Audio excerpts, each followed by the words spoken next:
I'll share the screen and we can start with the session. Okay. So guys, as you have all joined for something very relevant, as I was mentioning on some of my posts, I was started myself to see 40% time of managers getting used on a daily basis on resolving conflicts. 30% employees are either thinking about conflicts or are involved in a conflict at any point of time. 20% HR time, and Sonal can lay testimony to the fact, goes in getting the manager and the employee, or two employees, or even sometimes people across countries resolving conflict on a daily level. So this is a big time consuming machine. And if we don't know how to resolve it well, I think we are not doing the right things. So therefore, both of us will take you through three steps like always. I'll start with the what is conflict resolution and what are the various parts of conflict resolution. In fact, interestingly, I will also cover where is the conflict normally as compared to where we assume it to be. Post that, Sonal and I will take you through the why part. Why is conflict resolution so important? And then we will finish with the how part, which is how do you resolve conflicts, and we'll try to leave you with a very simple framework and simple steps on how you can resolve conflicts from time to time. So, okay, starting with the what part. As always, I wanted to put a very simple definition for all of you, which kind of is easy to absorb and you are able to make sense. Conflict resolution is the process in which two or more parties work towards a solution to a problem or a dispute. Now, these parties need not just be individuals, it could be organizations, it could be two functions in the same organization, it could actually even be nations. All of us know what's going on with Chinese apps, right? So conflict resolution is the process in which two parties are working towards a solution or a dispute. Now, what causes conflicts? Very importantly, right? And there are many theories to it, and I spent a lot of time this week about reading about what causes conflicts. The biggest reason, as data says, that causes conflicts is self-serving fairness interpretation. What is right as per you is what is the biggest reason which causes conflicts, because your fairness interpretation might be very different from the fairness interpretation of someone else. Secondly, what causes conflicts is overconfidence. Now, a lot of times when you're yourself overconfident, you feel that I can dominate this discussion and therefore win it without stretching it too further. A lot of times this becomes the biggest reason why conflicts are created, because the other person feels that they have not been heard or they did not get the time to speak. Third is escalation of commitment, guys. Very important. This happens in personal relationships also and professional relationships also. For example, if you are in sales and you end up giving more promises and more commitments than what your organization or you can deliver, it normally results into conflicts. And this is true for relationships also. A lot of us end up promising a lot of things when we are in love in the beginning and then eventually don't deliver on all of them, and that raises conflicts that you and I, all of us, are aware of. And the last thing, and very interestingly came up as one of the top points, is conflict avoidance. This basically means that if you end up avoiding a conflict, it becomes bigger and bigger in future and eventually results into a much bigger conflict than what it would have been if you would have addressed it in the first place. So four things, guys: self-serving fairness interpretation, overconfidence, overpromise, and conflict avoidance. At work, there are five top things that came up from research what causes a conflict. First is poor management. I think all of us have seen it from time to time. All of us sometimes are guilty also of it from time to time, about not being able to manage in the right way, which is with the right amount of courage, with the right amount of equality, with the right amount of justice, which are very important parts of managing a team, managing projects, managing organizations. Unfair treatment. A lot of times we are mostly unhappy at work because we feel that we have not been treated in the right way, or we have not been fairly treated, where someone else is getting a larger share of the pie, where the pie should have been distributed equally. Unclear job roles. Now, this is again a very critical HR responsibility, along with the manager taking full ownership, that they are able to explain what is expected out of the employee at any point of time. How many of us have got into jobs or seen people getting into jobs where they think of something as the job role and that job role comes out to be something else? And therefore, unclear job role becomes a very important part of raising conflicts. Poor communication, very important. And in most of my sessions, I have covered this point again and again and again. If you are not able to communicate clearly about what is expected, or why a decision was taken, or why a situation happened, it normally results in a lot of conflicts. In fact, in my personal branding session, I had spoken a lot about the why section. Start with why. Why you should always make sure that you are explaining the reason behind something and then explaining what you are going to do or what you have done. Last is lack of equal opportunities. This is widespread in a country like India, where there are not equal opportunities even with people having the same degrees, even sometimes from the same universities or colleges. So these are basic reasons of what a conflict is and how does it get caused.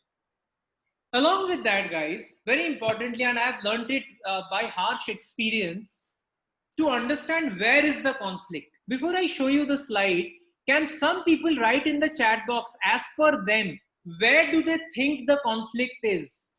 The conflict is normally with the people that they are working with, or is it in the organization itself? Or is it in the overall environment itself? Or is it in themselves? Where do you think the conflict is? Shiva says difference in opinion. Okay. Anyone else? Suparna says opinion again. Interesting.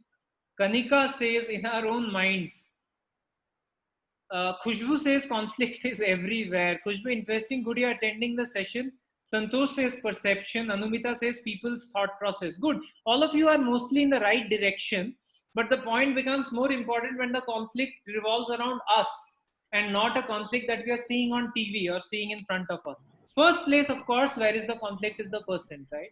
And all of us would first, in that emotional state of mind, say, yes, the conflict is with that person who is in front of us. Second is the situation, guys. A lot of times we are bound to respond in a certain way because the situation is such.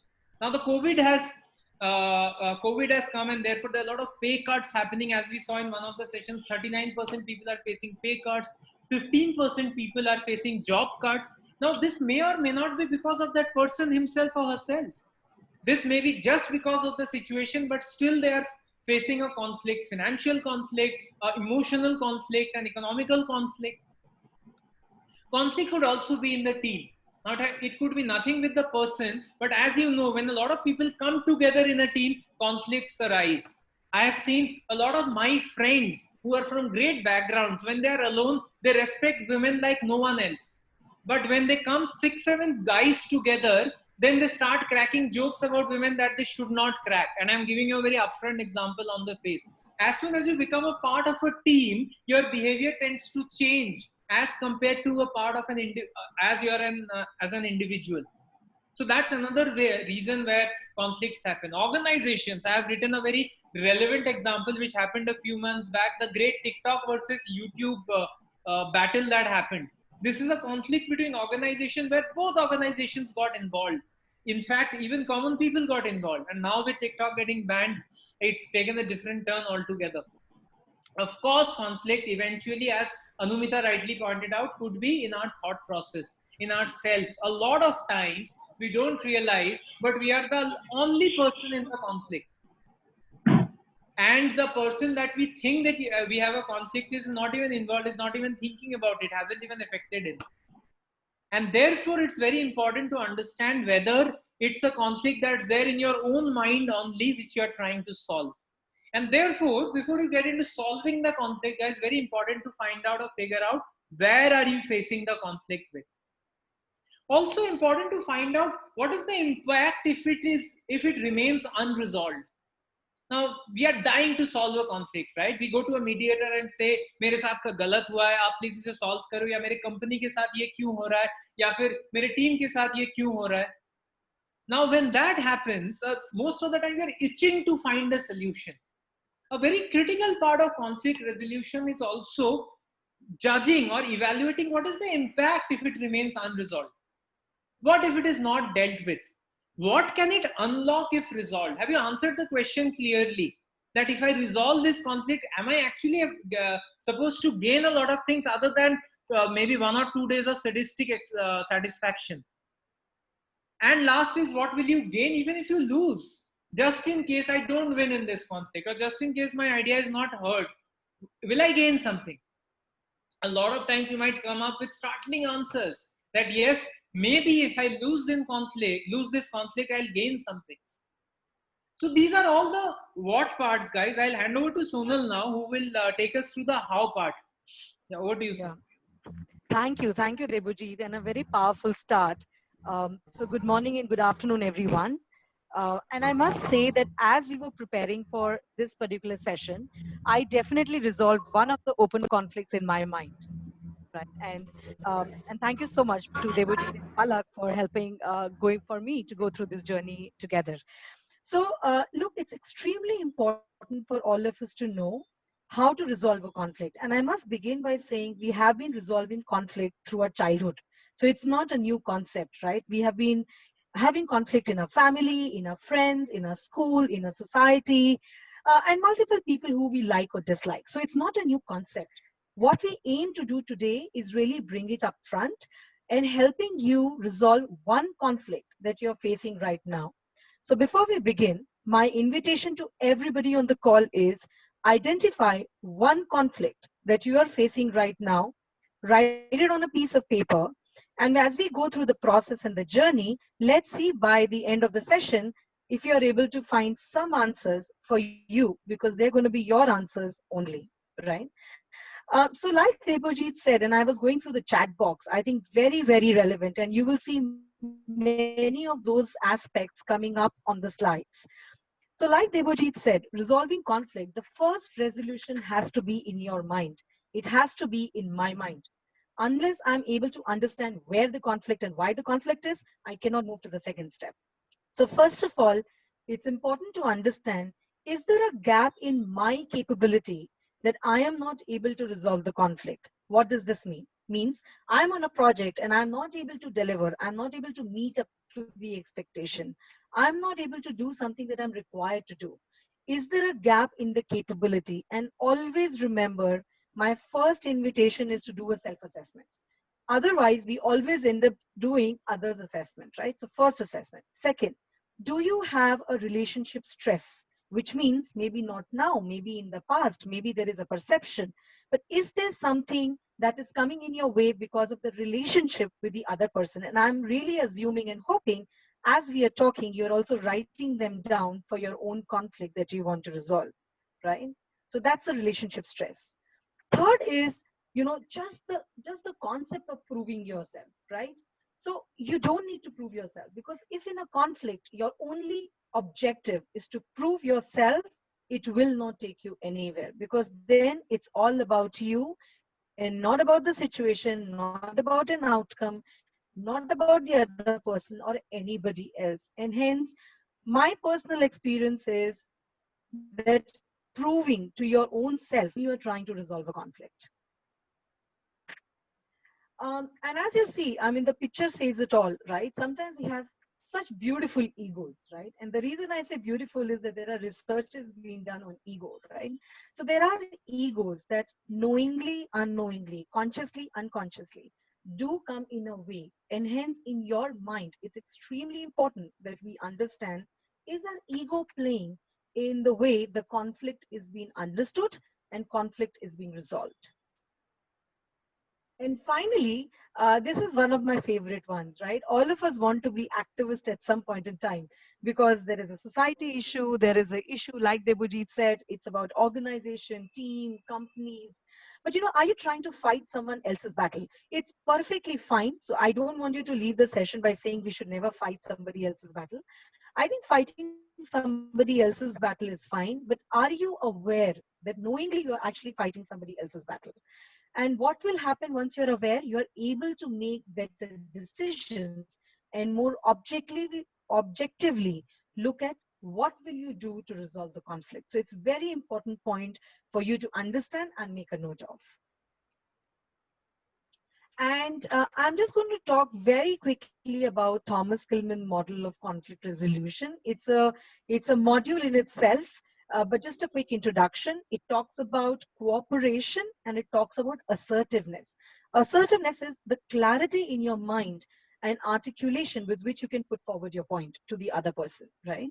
So let's start with the bottom left. So if you're not cooperative and you're not assertive, but you have a conflict to resolve, what you will end up doing is you will start avoiding the situation. And you already saw Debojit very nicely put up that chart of saying we sometimes do avoid conflict.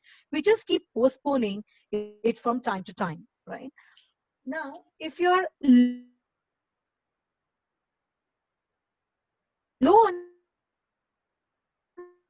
cooperation, but you're very assertive, and a lot of people said, are you being rude? And no, I'm not being rude. I'm just putting forward my. Just realize that you actually beat the zone, because it is about ego, it is about proving yourself, and that's the impression perception being on the other. Is a common where you're hugely cooperative, and a lot of people in the organization feel that only cooperation can win every situation, and that's not the reality, right? So if you're highly cooperative but very low on your own clarity on what are you trying to resolve and the solution, you will actually end up doing a lot of accommodation, but it will not help you get a solution. Fourth is about compromising, where, and again, some of us believe that being in the middle is always the best thing to do, which means you are cooperative, you are assertive, but compromising will never get you to a solution. And hence, be very careful if you feel you are in a compromising situation in a conflicting event.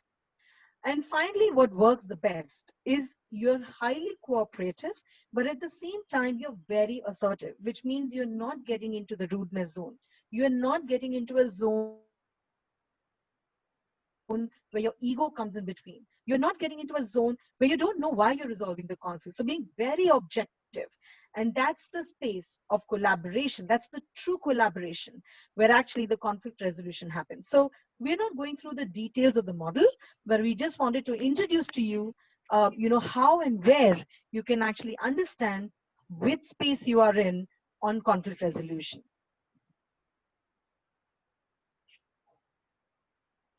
Yeah. Sonal, very So what interesting. we Yeah, very interesting model.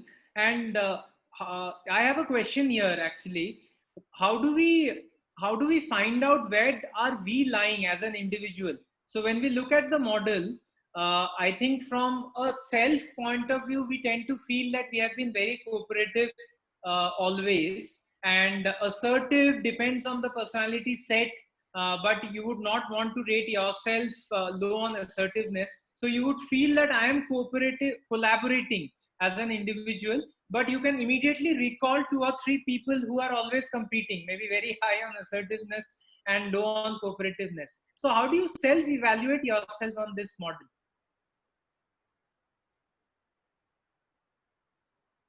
Yeah, and extremely important. Thanks for asking that. In my experience, nobody else better than people who observe you can actually let you know where you stand. Because we always have a very high self-perception, but the reputation could be very different, right? And there's a whole concept of identity versus reputation. So my suggestion to you would be, is one, you can actually take some assessments. It could be 360 degrees or it could be a self-assessment on this model. It's a very interesting model. I actually did it in 2009. So very interesting model on actually where you stand.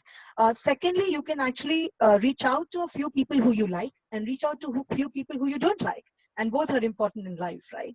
And maybe pick up some conflicting situations from the past and understand what was your style and how were you perceived. Right or wrong is immaterial. It is about perception at the end of the day. Perception does matter. So ask the other person not to just typecast you, because also that is not what we want, but help the person narrate some behaviors that you demonstrated and how did the person feel at that moment, which will actually help you understand where you are on this grid. And really that's the first step to the self-awareness. So that's what I can recommend, Vibhuji. Yeah, thanks, Sonal. So, guys, in the second section now, both of us will take you through 9 steps that you can practice in a conflict resolution mechanism. I know some of you have already sent a few questions, which we would take after we explain this for about 15 odd minutes, and we'll open the house for questions from 12:45 or so. Sonal, you want to take the first one? Yeah. Yeah. So, like we spoke again, I go back and invite you to keep looking through the conflicting situation you want to resolve. And we will consider our session to be successful if you are able to build some resolution to the conflict, right?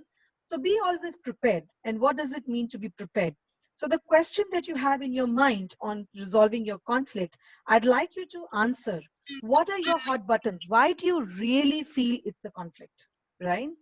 Why do you feel that you are pushed, or do you feel the other person or the situation is being pushed, right?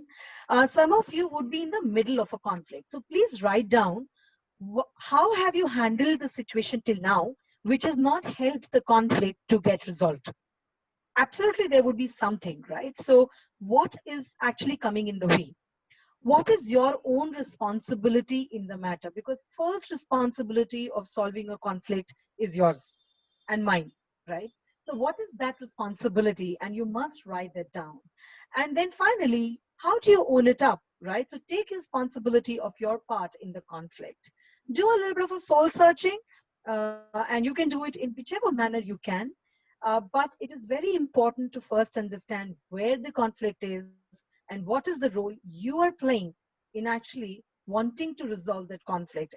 And my last few words are very important, everyone, because I have said wanting to resolve the conflict. Sometimes we say we want to resolve the conflict, but actually we are not wanting to resolve the conflict, right? So first is your commitment that you will resolve the conflict. So that's really the step one. Debujit, over to you. Okay, so step two, guys, and this is all in the preparation stage, is to not wait. And when I say don't wait, I mean the sooner you resolve the conflict, it is easier to resolve. All of us know that if you leave a sour point for a longer period of time, it becomes even more difficult to manage that conflict after that. So very important, guys, if you have a conflict right now, resolve it now rather than moving it late. Also, there are always very early signals of resolving a conflict or identifying a conflict, if I may say. As soon as you start feeling uneasy about someone or something or about a policy or a process, it is always the best time to raise it with your colleague or with your manager or sometimes even with your team member, because at that time nothing has gone wrong in the field, as we say, or in with the customers, as we say. But if it is too late, then you have the management who is angry, the customers who are irritated, and you are stuck in the middle of the situation where you don't know how to solve the situation, or even in your personal life. I mean, most of the times where I have let the conflict be with my wife, it has become terrible after maybe a month or so. And not talking to each other has never helped. Maybe at that point, we would have felt that, great, this is the right thing to do. But eventually, when we spoke about it, it became even worse as compared to when we will be in better moods and we'll talk about something that's troubling us right there, right then. And therefore, not waiting before resolving a conflict is a very, very critical step moving forward. Yeah.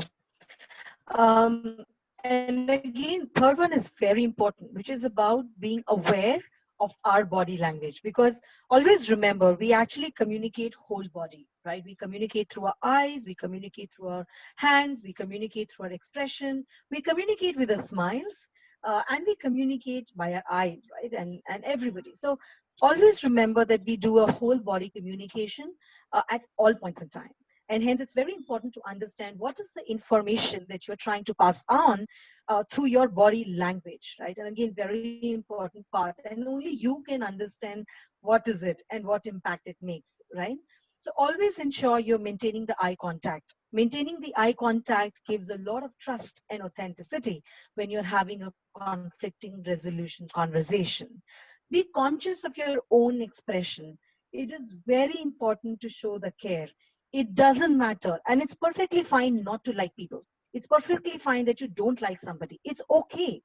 But in the moment, you have to believe yourself that you care for the situation and for the person genuinely.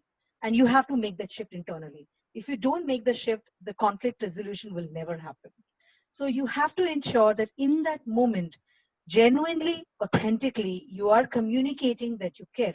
You cannot say, I care, and in your body language, you're almost like fighting a battle, right? So it can't be possible. And always avoid the kind of words. And I love when Debojit posted on LinkedIn about it is the tone of voice. Most of the times, it is our expression, it is the way we speak, which actually creates the conflict, right? So avoid some words like, I'm never going to do this. You should always do this in a conflicting situation. Because what happens is, in a subconscious level, people start getting intimidated. And you will realize that you yourself are getting intimidated. And if you remember that picture of ego, it starts getting small and big, when some of these words are expressed in the situation.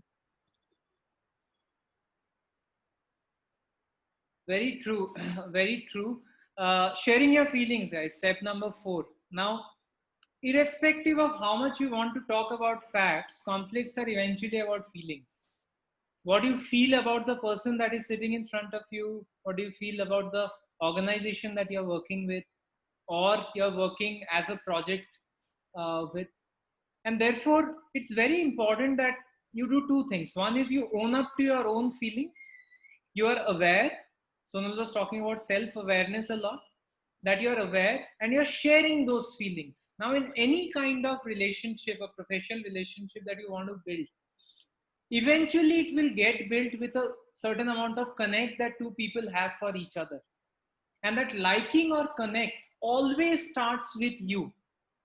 And it's actually a very old saying, but it's definitely true. I've seen it with my own life. If you like someone over a period of time, the other person will have no choice of liking you after a point of time. It doesn't happen in the first go. It will never happen that you say that, okay, I like you. In your heart you're thinking, kya pata nahi, is an average guy, or we may not gel together. You have to genuinely find things that are good in someone and like them for that. And you can see the magic happening as and when it happens. That comes from sharing feelings, sharing what you're feeling at that point of time, and also being aware of what the other person is feeling. This is very closely related to empathy also, because you're seeing the situation from the other person's shoes, and therefore you're able to share feelings with each other. Very important.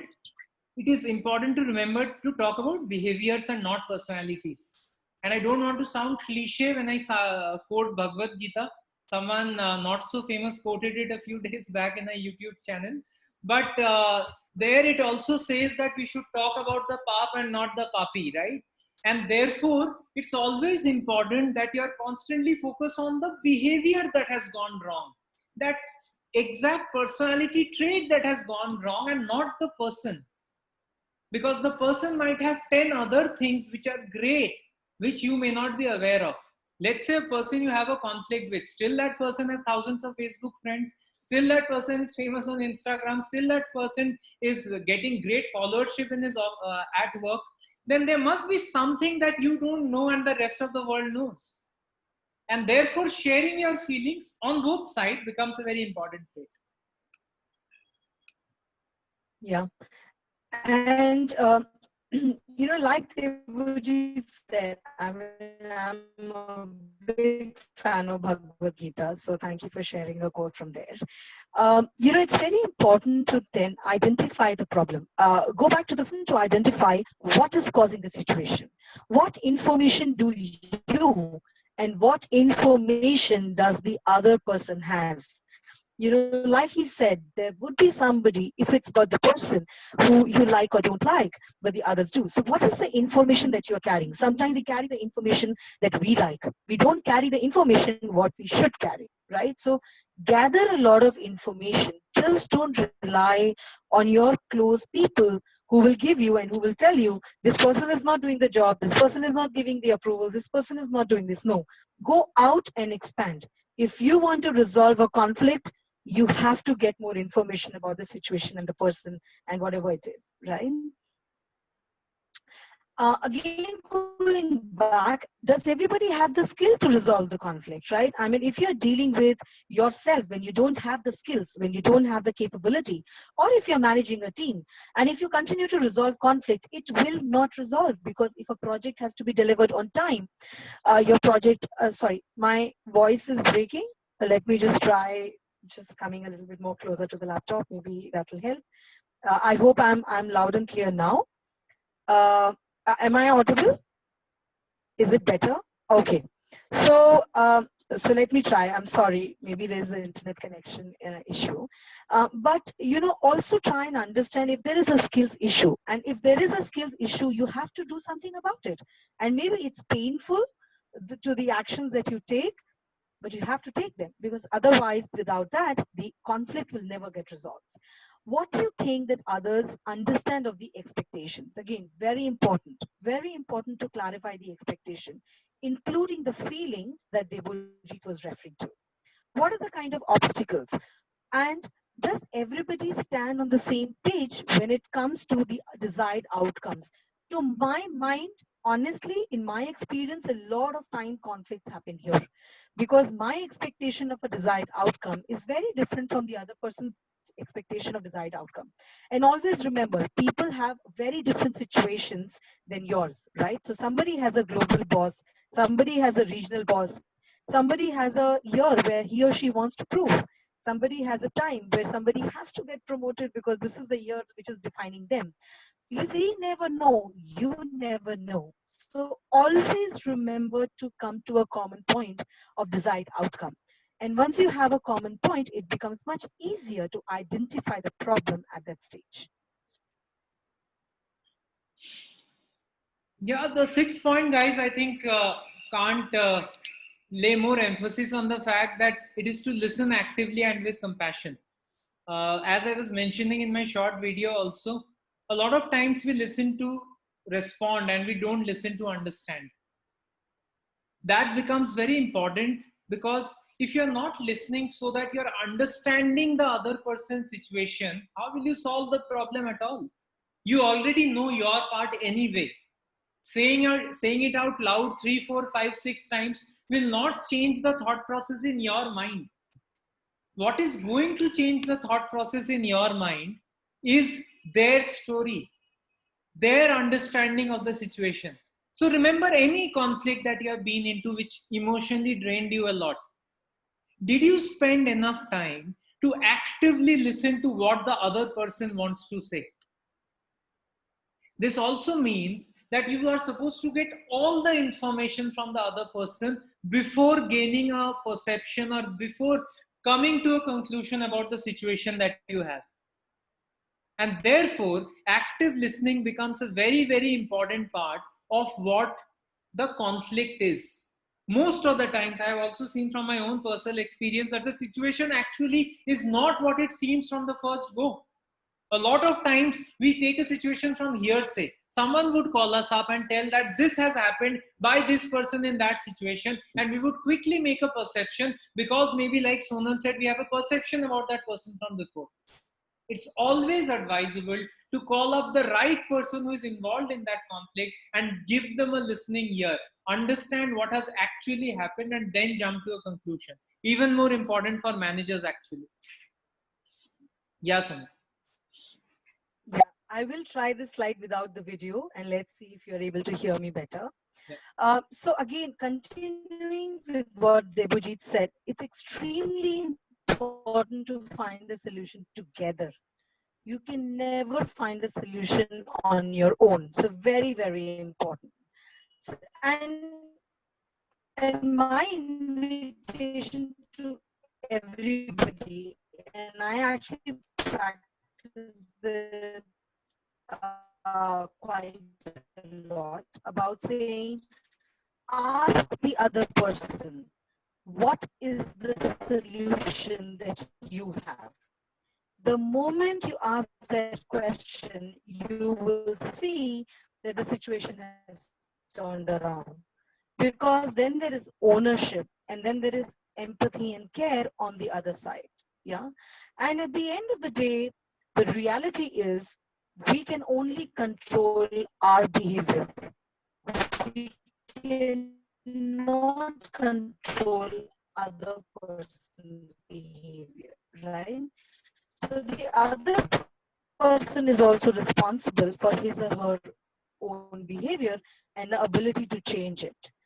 And honestly, according to me, is about changing the situation and resolving it for something better. Yeah, Sonal, your voice is breaking a little. Maybe Debujit, over to you. yeah, your voice is breaking a little. Maybe you want to check the internet connection. Okay, so the 8th point, guys, very importantly, is to agree on a plan of action. After you have done all that we have covered till now, which is finding a solution together, it is to agree on a plan of action. If you have entered a phase where you're trying to resolve a conflict, it's very important that you come out with it by agreeing on what we want to do going forward. It is about saying what you will do differently in the future and ask the other party to verbalize his or her commitment to change in the future. So please remember, it doesn't start with you asking the other party to verbalize his or her commitment. It starts with you telling your commitment about how you want to change the future. Plan of action is always between both the parties taking a step. It's never that you got into a conflict and the other party will take a step and you will sit and watch. That way you will not resolve a conflict. And therefore, if you have entered a conflict, it's important that both parties agree on a plan of action. You verbalize your part first, that okay, we have decided this together. I from today, or my organization from today, or in for politics case, my nation from today will be doing action 1, 2, 3, and we would expect you also to tell us these are the 2-3 things that you will be doing from tomorrow or right now from today, and let us know whether let's see whether both together can bring in some change or not. So agreeing on the plan of action and then verbalizing it makes it very, very easy for everyone to follow the conflict resolution. Yeah, Sonam, the last step. Yeah, are you able to hear me now? I've just logged back again. No, it's a little difficult. Are you able to hear me? Yes, yes. Now it was clear.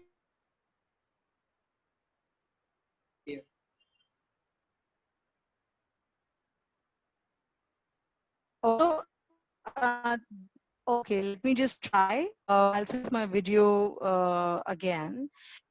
So it's very, are you able to hear me? I don't know what's happening with my internet connection today, but are you able to hear me? It's breaking a little bit, Sonal. Hello, Debujit, are you able to hear me? It's not coming through. You can connect from your data connection of your phone, maybe. No. I'll take people through the rest of the Okay. steps. Can I suggest, Debujit, if you can my internet connection? Sure, sure. Okay, so step 9, this is the last step, guys, on conflict resolution, is about expressing confidence. Now, in a lot of conflicts that we see, at the end, we might end the discussion saying कि देखते क्या होगा, and चलो ठीक है, we have said a few things, you have said a few things, and let's see whether we come up with the right answer, right solution at the end. It is very important that you express confidence at the end by saying thank you that we sat together in trying to resolve the conflict, and express confidence that your work relationship will be better because you spoke about the problem, or your personal relationship will be better because you spoke about the problem and you found out a solution, and the confidence is there that this solution will work. You cannot exit a conflict after the entire discussion saying or thinking that maybe the solution will not work, or maybe, and even if it shows in your body language, then you've wasted the time that you've spent till now. So trying to find a constructive, good solution to the conflict that you have discussed, and then eventually expressing confidence that it might work, goes a long way. So summarizing, by cracking this conflict resolution skill, first is be prepared, right? It's very important that you're prepared, you're aware of your hot buttons, you know why are you feeling bad or angry or sad. Second is don't wait. After being prepared, don't wait for someone else to come and resolve the conflict for you. Third is be aware of your own body language. Are you closed in your body language? Are you already showing expressions that seems that you're not interested in getting to a solution, or you're very highly pissed off with the other party, other organization already. Fourth is sharing your feelings, of course. Try and share as much feelings as possible, more than facts. Fifth is identify the problem. Very important. If you are doing all that and not identifying what the actual problem is, it doesn't help. Sixth is listen actively with compassion. Very important that you are able to listen rather than speak. It is said that in a relationship where you're speaking less, you will mostly be more happier. Find a solution together. It's important that you are able to find eventually solution together, agree on the plan of action, and eventually express confidence. So these are the basic 9 steps, guys, that we have laid down for you for the conflict resolutions or various conflicts that you face in your life from time to time. We'll end with some of the catalysts and derailers. Sonam, if you are back, you can. Yeah. Yeah. And look, are you able to hear me now? Yes, yes, we can. Okay, so that's my husband's data card. So as you can imagine, like some things will maybe work on the other side. And this is a true example. This is a conflicting situation, right? I'm trying to speak and engage with all of you, but at this point of time, I'm not getting the desired outcome that I wanted to. So conflicting situation can be at any given point of time, and I really hope you can hear me now. So I'm going to just cover the catalyst and derailers quickly so that we can also answer to some of your questions. So some of the catalysts, and again, these are our examples and experiences. One is courage. And courage is very, very important. Courage is all about when you are not at the center, but you really want to resolve something for a desired outcome. Yeah. Second is authenticity. Again, very important that what you think and feel is what you are saying. You don't have any other agenda to make. You don't have any other hidden purpose in that conversation, right? So authenticity becomes extremely important. True intent, and as you see, all of them actually cover the same aspects of life, right? True intent. So you genuinely, and if you remember my words, I said you wanting to actually resolve a conflict. So a true intent is very important in order to resolve conflict, right? Respect. Whatever happens, it's the right of every single human being. And respect is the first entitlement of everybody, and we cannot let that get away from anybody. So whatever angry you are, whatever situation you feel is bad, you still need to ensure that you don't let the respect to go away. And finally, I keep saying empathy and compassion are the two biggest fundamentals of human mankind, right? If you want to feel empathetic, you can't just feel empathetic. You have to believe in empathy. And some of the derailers, we spoke about it, like ego. So do not let your ego to come in the middle. Do not go on and on and on with what you want to say, but hearing and active listening, like Debojit was referring to, is very important. Never do the self-talk. And I just spoke about this in a session in our organizations yesterday on mental health. One of the areas where conflicting situations get triple and 10 times worse is because we do a lot of self-talk. We talk about the past and we create a story of who should have done what. And we talk about the future, which actually doesn't exist right now. So both are irrelevant beyond a point, right? Both of them should help us to look at the learnings and actually then look at what the future could be created, right? So be in the present and avoid the self-talk as much as possible. Look, we all love ourselves. And in self-talk, we love ourselves, we pity ourselves, we think we are a victim of the situation. So avoid the self-talk. And finally, it is not about losing and winning, right? It is about, if you remember the TK model, it is about ensuring that somewhere you're able to win-win together with the person or with the situation that you're dealing with. So that's really some of the catalysts and derailers that we would like you to think about when you're resolving a conflict.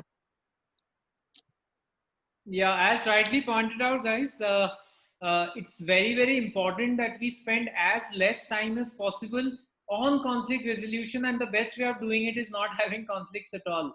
And if you have one, I think the steps that we have covered should more or less cover the entire spectrum. As Winston Churchill famously said, courage is what it takes to stand up and speak. Courage is also what it takes to sit down and listen. And there are various very strong things said by people on conflict resolution. Hope we have been able to cover most of it. Palak, over to you for helping us take some of the questions that people have already asked. Thank you so much, Debojit and Sonal. Lovely presentation. I'm taking out a lot from the session. I think my favorite would be the TK model. Lot of learnings. I think everybody would have something that they will take back. I'll take up the questions now. And people, you can just write down more questions. I can take them all. And we will cover all the questions. If we are not able to cover everything right now, you can follow us on LinkedIn, where we will answer your questions. I think, Sonal, this will be for you the first question, which is asked by Mohan Das. He asks, what is the difference between disputes and conflicts? Okay, so that sounds to be a little bit more technical question. I will try with my experience. I think conflict, if you ask me, is a little bit more simple, right? It is about a situation, how we feel, how we want to resolve, and which can have a different variety and degree of implications, right? Dispute, to my mind, is far more about fundamentals, right? And you will always hear there's a dispute of land, there's a dispute in marriage, there is a dispute of a cause, right? And for example, if you will see the whole racism conversation in US, across the world, that is happening right now, right? So dispute, to my mind, is a far more around rights, the human rights, as defined by the country and the law. But it could also be of a lower level, but that's how we use dispute. Conflict is a lot about day to day. Like I said, I want to connect with everybody on this call, and my data network doesn't work. This is not a dispute, right? This is still a conflict at this stage. Khushbu asks, and Debojit, maybe you can answer this. After self-evaluation, how can we reach to the collaborating stage? Yeah, so Khushbu, I think that the question itself answers, the answer is in the question. I'm saying, if you are self-aware that I am low on, let's say, cooperativeness, then you know that you have to increase your cooperative levels, right? And like Sonal was rightly saying, if you ask 3 people whom you love and 3 people whom you don't like that much, they would be able to tell you the steps also on how you can move ahead in your cooperativeness. Similarly, your assertiveness. In fact, that's a brilliant question. I got this feedback in the first year of my professional career through a leadership coach who said, I am very low on the assertiveness myself. And at that time, I used to say, yes, sir, yes, ma'am, even to my team members, yes, on everything. And I would, even if I had an opinion, I would not put forward that opinion. That feedback helped. And after that, it was conscious awareness of the fact that am I putting my opinion also while agreeing or disagreeing to someone else's opinion, and therefore reaching a solution. So yes, being aware on the TK model where you lies the first step. After that, it's steps that you can take to increase one of these factors. Wait, one more question again to you, Debojit. Again, Khushbu asking, what if I feel the only reason I don't discuss it right now, the conflict, is I feel I may get angry because the situation is very fresh. And I would ideally want the situation to cool down a little bit and then discuss. So, Khushbu, interesting. I understand why you're attending the session. It is very important, Khushbu, that you spend a few seconds with yourself before you react to a situation. Therefore, that's the difference between reaction and response. It's important when you step back, you are able to acknowledge your emotions, accept your emotions, and then eventually handle them. If you are acknowledging your emotions in public, then you will tell the world that you are angry, right? But if you spend those few seconds with yourself, you know, okay, I know I am angry. The emotion is coming to me, and you are able to look at your anger from a third party perspective. It's difficult to do, but with habit, it becomes very, very simple. For the world, you have a very calm expression most of the time because you are handling the emotion yourself. To your question, I think the anger lies more in your mind than the situation. And therefore, maybe taking a few seconds back and then responding might help. Sonal, you want to add? Yeah, I'm just smiling because I think it is such a good question. Let me just add one thing in summarizing what Debojit said. It's a lot about mindfulness, right? It is a lot about yourself. It is a lot about the other person. And if you ask me, my mantra a lot of times is to hold back. If I'm angry, if I feel there's a conflict, do not reply to that email immediately. Do not respond to that situation immediately. Because go back to the model that we spoke about. Go back to the 9 steps. Collect a lot of information. You need time to do it. Have a self awareness. Understand the situation. All this takes time. It does not happen in a fraction of a second. And hence, if it's important for you to wanting to change the situation, I will always keep saying these 3 words. If it's important for you to be wanting to change the situation, hold on. But don't hold on to an extent that the situation aggravates and it becomes worse. One of the other things that has helped me is to going back and telling the person, I will come back to you. So the other person is not getting agitated in the moment that, I am angry, but the other person is not reacting. But you are actually just acknowledging the situation, and sometimes having that respect of going back and saying, I acknowledge we have a conflict, but give me some time, I'll come back to you. That actually, in my mind, builds respect, and it also builds authenticity that you're really wanting to change the situation. Fantastic. Sonal, to you, Nishtha asks, in this pandemic time, when all of us are working from home, how do we keep a check on the tone that we are using while communicating over messages or over emails? How do we check that? Sure. And again, a very relevant question. Thank you for asking that, Nishtha. So, a couple of things. I think not just emails and chats and messages, but it's also about when you speak to people on video and when you speak to people on phone, right? So, again, going back to what we spoke, is about a whole body experience, the whole body communication. And take a step back. I will just decipher it in 3, 4 points. Take a step back. First of all, understand what are you trying to resolve, where the situation is. How do you think it will actually impact when the situation gets resolved, right? So you remember what Debojit said. What is the implication, whether it gets resolved or whether it does not get resolved?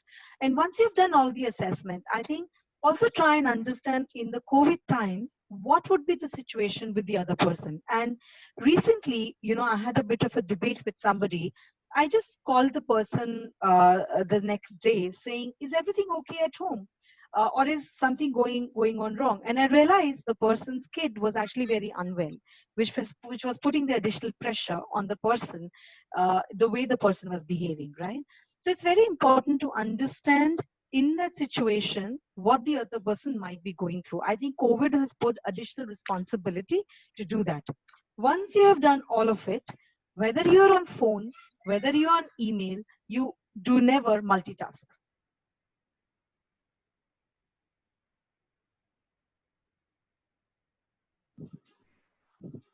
I think, Sonal, you just No, got stuck. Palak, yeah, I'll continue with the questions. Yeah, so Nilakhya, Deboji, to you. Nilakhya asks, does giving feedbacks help in a conflict resolution when we know that the other person in front of us is not collaborative at all? Yeah, Nilagu, interesting question. I think, Hello, are you able to hear me? yeah, Sonal, yeah, it had dropped for a while in between. No problem. I'll just take the next question, Sonal. Till then. Sure, go ahead. Nilagu, interesting question. I think first, the judgment of the fact that the person is not collaborative at all, you might go to the root of why you think that. It could be because of experiences of others also, and just be aware that you don't have that perception because of an experience that someone else has had with that person rather than you. If you have had that experience that that person is not collaborative at all, there is no harm in making sure that you're still putting your point forward in the best possible way. Again, research says, and I was read it last week, that even people with the worst conflict management skills have people whom they work with very, very well. And why that has happened is those few people in their lives have always given positive feedback in the beginning or started the conversation by sharing their feelings, and over a period of time this guy has started feeling that इनके साथ तो मैं अच्छे से बात कर सकता हूँ, बाकी लोग मुझे नहीं समझते. So it might take time for you to move into that bucket for them, and it may not happen in the first or the second time, but it is very much possible. People, you might have seen some people are liked more in organization as compared to others. Look at their personality traits. These are people who are more open. These are people who show more empathy. These are people who would normally express themselves a lot more than others who would keep things to themselves. Right? They would talk about their personal life. They don't hold back anything. These are normally people who would have lesser conflicts. Right? So that way, I think, Nilako, it can help. I understand you're talking about difficult people, but everyone will have a threshold. You'll have to break that. Debojit, Riddhi asks, how do we ensure every party in the conflict is equally equipped with the same information? Also, how do we avoid our personal bias to come in the way of resolving conflict? Okay, so Riddhi, I think you first have to bring on the table of the information you know. So that's your first responsibility. Once you have done that, Riddhi, I think the other person will also feel responsible to share all the information they know. Now, in the conflict, you could be a mediator or you could be the person in the conflict, right? In both cases, if you're the mediator, of course, it's your responsibility to get as much information out rather than emotions. Of course, emotions are important that you hear them, but the information will help you solve the conflict. But if you are part of the conflict, then it's always advisable that bring on the table what you know, all the facts, and then let the other person bring all the facts. Once all the facts are out, eventually it will get solved through a discussion where emotions will also come in, but the facts will play a role that we are not missing anything. What was the second part, Palak?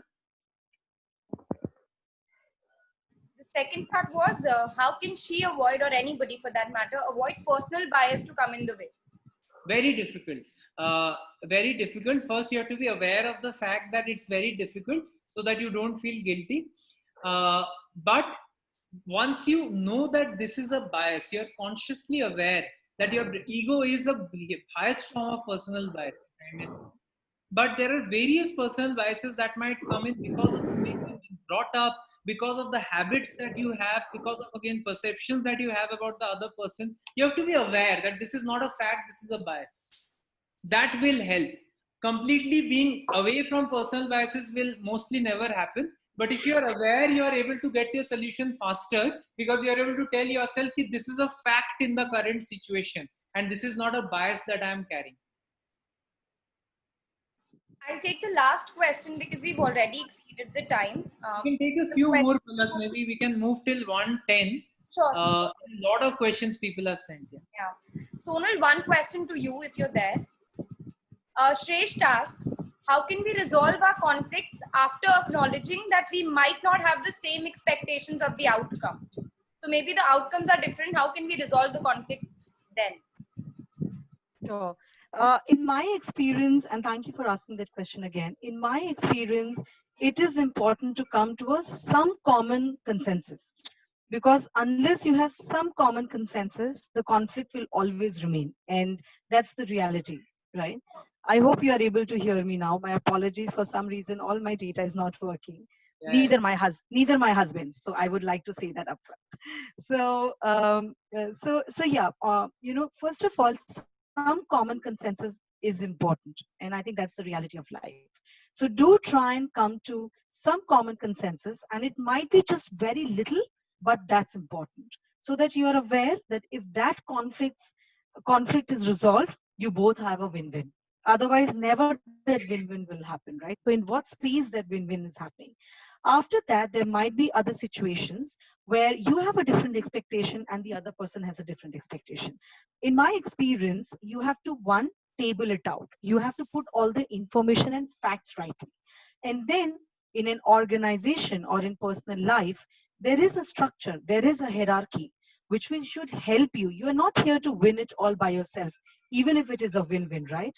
So go back to your line manager, go back to people, who matter in this situation and who you can help.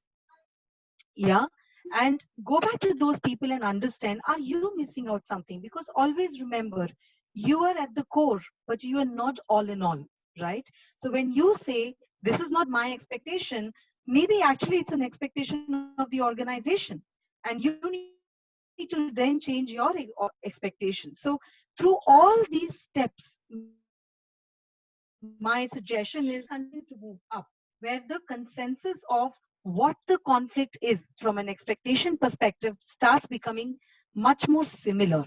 And then if there are some parts where you know the conflict will never get resolved, you must talk about what is the implication.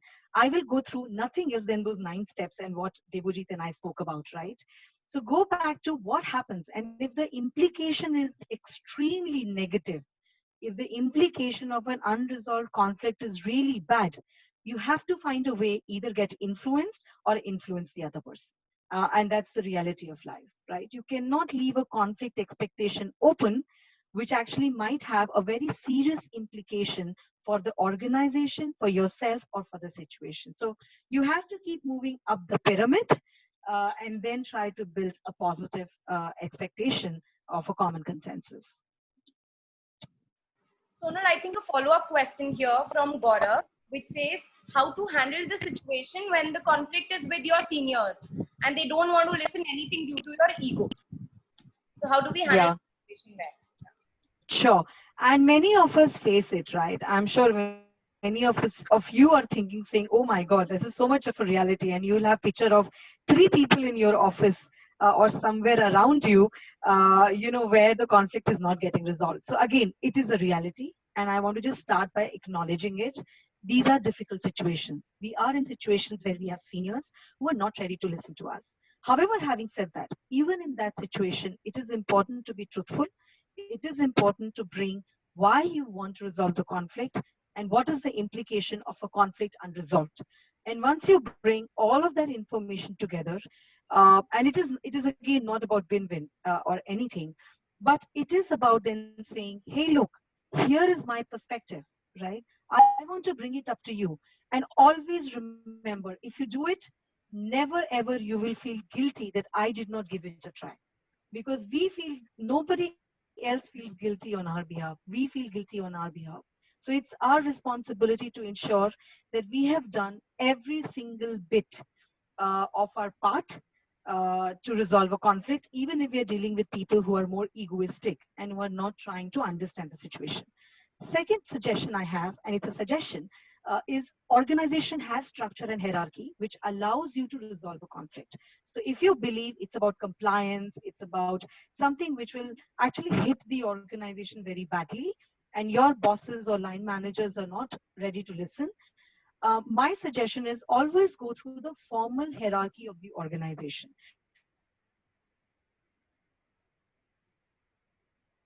At that point, you will understand what is the expectation and what is the actually resolve the situation. So go through the formal hierarchy, go through the formal situations, and try and understand what you can do to influence. And always remember, finally, the whole organization is not working on you. You are not just the backbone of the organization, right? We all work together. We sail together, we sing together. We sail together and we sing together. So at the end of the day, if nothing else works, you must try and bring the common accountability on the table, saying, I am bringing it up. I want to ensure that I highlight it. I want to ensure that I share with everybody important and relevant that this is an issue. But if we choose not to resolve, it is our choice collectively. It is not my choice. It is not your choice, because we make the organization. Neither you are the organization nor I am the organization, right? So there's a larger entity for which we are working. So complicated subject, but I think there is a way that you can influence, but it is difficult. So I just want to acknowledge that there is no easy answer to this particular question. Devojit, before I actually close the session, and you can do that, one last question to you, because you took the session on EQ versus IQ as well. Karanveer asks, IQ versus EQ conflict. Mind knows how to resolve this conflict, but heart challenges you to think over and over again. How do you deal with your high EQ? Great question. Karan, thanks for asking. I think if your mind knows the answer and your heart is stopping you from resolving it, it's not high EQ, it's low EQ. And therefore, you have to be aware of what what you're calling as high EQ. A high EQ person is able to manage their emotions well, so that they are able to come to a solution progressively, so that they are able to reach a solution that seems logical. A high EQ person, like we covered in the session of EQ versus IQ, is a person who is able to control, manage their emotions, as well as understand someone else's emotion well, and therefore are able to resolve. So therefore, if your mind knows the answer and your heart is stopping, I think you'll have to look at the EQ levels that you have and try and increase it. And maybe you're not able to manage your emotions well, which is not the right way of managing things. Yeah. So hope I've answered the question. Guys, I can see a few other questions also, but we are about 1:10 now, when we promised we'll finish the session. I'll answer all your questions. In fact, I'll request Sonal also to answer all your questions on the LinkedIn post that will follow this session. Please feel free to keep posting there. I will post some of the questions on your behalf that you have already asked and answer them. Rest also, you can keep posting as many questions as you want. We understand it's a topic that is close to the heart of a lot of us, and therefore we love the participation, frankly, that we had from all of you. The more questions you ask, the more we know that all of you were hearing, and that made it all the more sense to conduct the session. Thank you, Sonal. It was fantastic having you. There were some of the things that you spoke were coming out of experience, and it sounded so real. And that, I think, made a lot of difference to me as the audience when you were speaking. So fantastic. Yeah. Same here. And thank you so much. And my apologies. My board data cards were not working today. But I have definitely learned through your questions. So thank you so much. And I really enjoyed it. Thank you. Thanks, Sonal. So guys, like always, next Saturday, we'll be picking up a very interesting topic again, which is building brands beyond marketing. Now, a lot of times we think that building brands is the work of marketing alone, but actually building brands is the work of every person in the organization. And actually, especially, for example, also HR. HR is facing so many external people all the time, where they're building relationships, and their building brands becomes an important factor, be it for sales, be it for product, be it for every individual person in the organization. And great brands, if you see, show up in the way people talk about that brand, not only the internal employees, but also external customers that use the brand. With me, I'll have Deepto Kirti Chaudhary is currently the marketing head and the has also worked with various organizations in Hindustan Times, as well as Marico, as well as he was the marketing head for Holiday IQ before this. So Deepto will join me for the session next week. That will be the 11th session for Crack. See you on Saturday next week. Thank you again, guys, for joining us and bearing the patience to go through the session. Thank you. See you Saturday, 12 o'clock next week.